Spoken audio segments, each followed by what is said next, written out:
And we're live.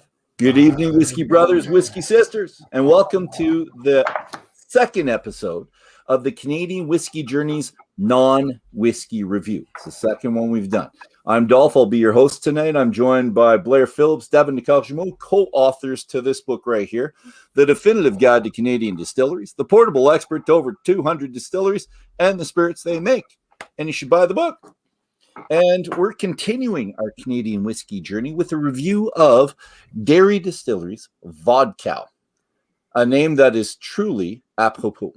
Now, we already decided off air, and Blair is going to be the one who's going to describe a little bit about the name. Before he does that, though, I'm just going to bring up a picture. So here's the article that you should all read. That's the actual article. So CanadianDistilleries.com, you can see that up there. Here's the article itself. Great article, and they explain it in depth. And Blair's not going to explain the whole thing because he wants you to read the article as well. But Blair, tell us, why did they call it Vodkow, please? And I'm going to put a quote on here, maybe to entice you just a little bit. Maybe that'll help. It's all yours, sir. Yeah, so back in 2018, Omid McDonald was in Almont, and if you know the Ottawa region, there's a big dairy belt through that area. So he was wondering if you took a byproduct from the dairy making process. So when you're making milk, cheese, yogurt, there's a byproduct called milk permit, which is very high in sugars. And he wondered if you could ferment it and distill it into vodka. So he got some help from the University of Ottawa to find a yeast strain that could do the job for him. But at the same time, back in 2018, when the distillery opened, there was a regulation in Canada where you couldn't call something vodka unless it was made from grain. So he decided to get around that rule by calling it Vodkow. And the clever thing is that in 2019, those regulations changed, and you can start using other agricultural stock to make vodka. But that's the gist of it. He hit a bit of a home run. I think so. With this raw ingredient. Yep, I think it's fantastic. And Davin, you were really a proponent of this, and they had to twist my arm again to do it. But I'm really happy because it's got a fantastic nose. We'll talk about that in a second. But Davin, you said you went through several bottles, I think, right? Yeah. Now, why on earth would a whiskey lover be drinking vodka? It seems like completely, out of character. But Blair was talking about how they changed the whiskey, the vodka regulations. Now in Canada, they're allowed to distill it a little bit lower so that you leave a little bit of the flavor of the feedstock in. So you can get vodka that's made from fruit, and you can kind of taste some of the fruit. This one, you can really taste the creaminess of the milk in this. Yeah. It's like an alcoholic milkshake. It's just wonderful. Vanilla too. It's really quite spectacular. So I'm really quite in love with vodka. And both you and Blair went to the distillery, right? Independently, yes, we did. Separately, different times. Could you tell me about it? Because I think as I went in, I'm picturing being able to. It's smelling like an ice cream shop. As you walk in, that's my first impression that I think it would be like. Was it anything like that? Was it magical? I wouldn't say it smelled like an ice cream shop, but there certainly is a sweet, fresh creaminess. Okay. To the areas. Nice. It's a beautiful spot. And how many stills? Is it a large distillery? I know in the article you talk about them expanding, but is it a fairly good size already? They have a fairly large still, but I think they've added another still. Have they, Blair? Do you know? I believe so, yeah. Yeah. The main still is a Christian Carl still. I can't remember the size of it, but it's quite large. And they have a huge 19 plate column up to the side of it. It's big. Like the building it goes up into a big spear, and when you're going up into the parking lot, you can see all the stills and the columns right in the window. Nice. It's quite impressive. Excellent. It really is. Well, time to start our tasting of this beloved spirit there, gentlemen. So just a bit of information, 750 mils, 40%. They distill it up to 95% in the still and then water it down. I always talk about this for whiskey, but it's not aged at all, I'm assuming, whatsoever. No, There's no added flavor to it. It's not. But could you imagine if this spent a few years in a whiskey barrel? I think it'd be cool. With all the flavor that's in there now to start with? Yeah. I think it'd be bourbon-like because of the sweetness and the vanilla, maybe. It's creamy. So we should email it to them, and maybe they could call, they can put one of our names on the product. It'd be kind of cool. Dolph wouldn't work so well. It's a little cacophonic of a name. It's a Dolph. No one wants a Dolph thing. but maybe a Blair Davin, the Blair. Something. And last thing, this is available in Ontario for sure, and Alberta, widely available in Alberta. I'm not sure about other provinces. Do either of you gentlemen know? No, I think that, they have huge expansion plans, and they're finishing up on a big, huge expansion of their distillery to make, what is it, Davin, something like 600,000 bottles of vodka a year? 600,000 bottles. That's 50,000 12-bottle cases a year. But you know what else? They also make cream vodka. So it's like a cream whiskey, but it's cream vodka, and they make chocolate flavor. They make 3 different flavors as well. Is it Kahlua-like? I'm sorry, I haven't had that. No, it's more milkshake-like. More milkshake-like. Okay. Yeah, they've partnered with Elmont businesses, so they get their chocolate from a chocolate maker, their coffee from a coffee maker, that kind of thing.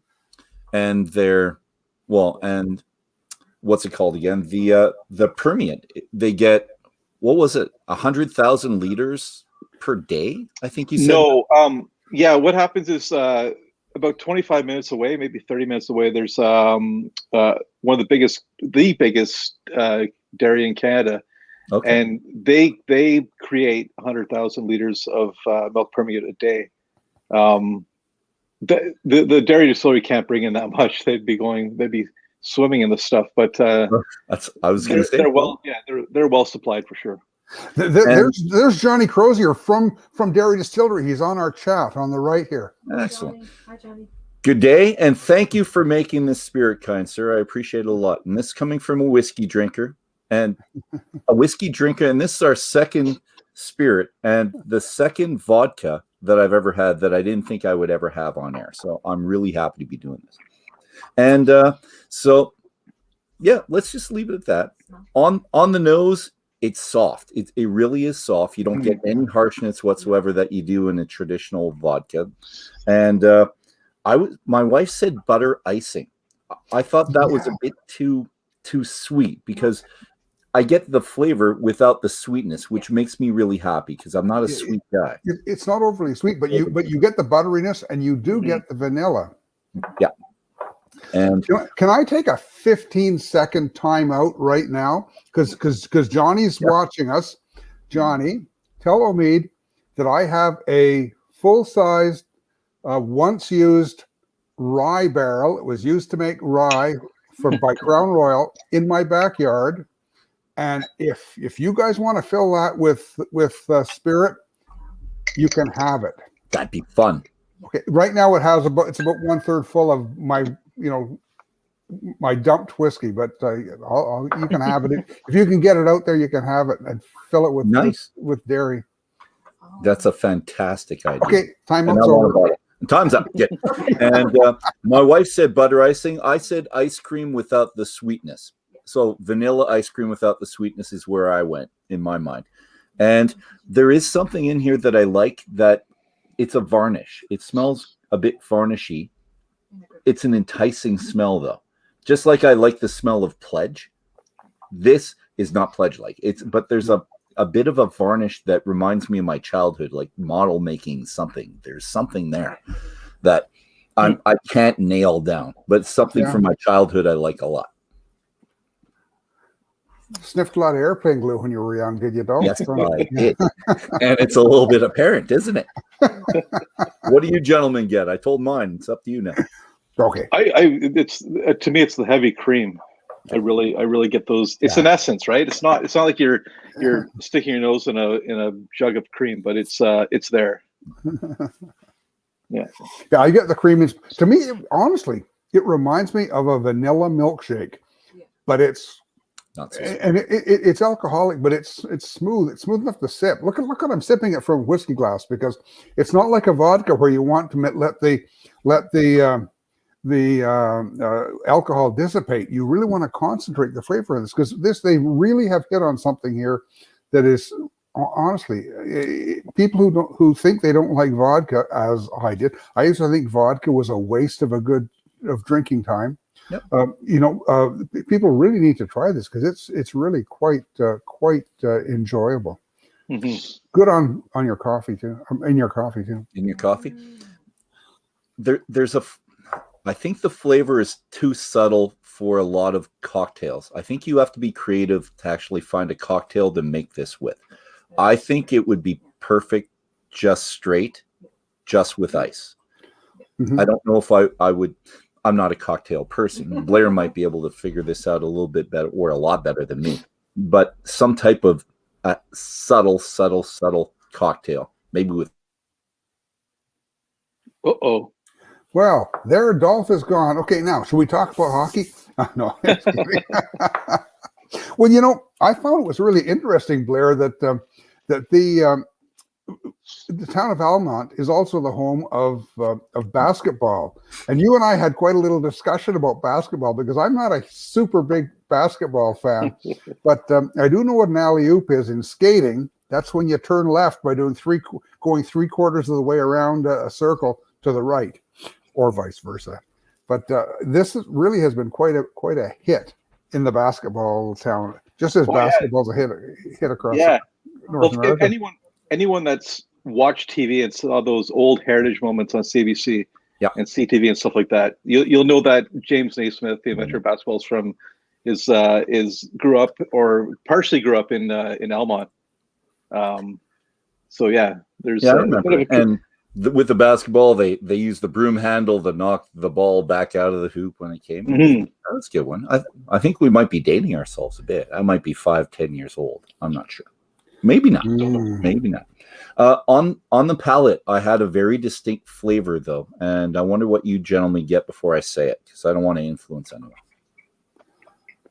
Other than creamy and milkshake-like, is there something else you could add? You're getting a little bit of pith on the finish. Go ahead, Blair. For me, it's a sort of a marshmallow-iness without the over sweetness of a marshmallow. Yeah. Excellent. We've had a lot of this, you can tell. The marshmallow. For me, and I don't know if you gentlemen have had this. I had it in France. They're meringue cookies, essentially. Oh, It's meringue, it's dried, and you crunch it and it just melts in your mouth. And it's a subtle flavor as well, like this. So the vanilla, a bit of the sweet, but not terribly sweet. So meringue. And the other one is the fingers for tiramisu. So if you've had the tiramisu and you have the kind of lady fingers that surround the tiramisu, it's a little bit like that as well. So those two flavors came out. I did the tiramisu because I didn't know if people knew what a dried meringue tastes like, but that was the flavor for me. Really liked it. Yeah. Yep. And it goes down terribly easily. A little bit too easy, I think. I finished my first one, and we've only been on for 13 minutes and 53 seconds. So well, mine was quite the pour when I started. It's getting there. So, gentlemen, we're going to wrap it up. Last comments from the peanut gallery. Start with you, Davin. I agree with Canadian Whisky Smith, Teresa Smith, who was saying that this is a unique concept. It really is. It took me by surprise, and it really, really worked out well. Cheers to Dairy Distillery. Yes. All you, Blair. I've only met one person that said they didn't like it. It turns out they were listening to heavy metal records backwards and got possessed. So we threw some holy water on her. She cleared up. She went, "Oh no, I do like it actually." Head spun around. It's I'm all good. So I think thumbs up. You see it, you should buy it. And last comment right here on the side. Milk punch cocktail. I've never had that, but let's say it's not an exaggeration and it's a perfect comment. Or you could just sip it. Or just sip it. I'm thinking just sip it with not even Forget the ice. Just sip it like this, and everyone's happy. It's better with cream. Even better with cream. Okay. We'll leave that up to you. You guys try it. We're having a fantastic night. Thank you to all of you that tuned in to us tonight, and we'll see you in the future. Next Tuesday. Cheers. Cheers. Everybody. Cheers.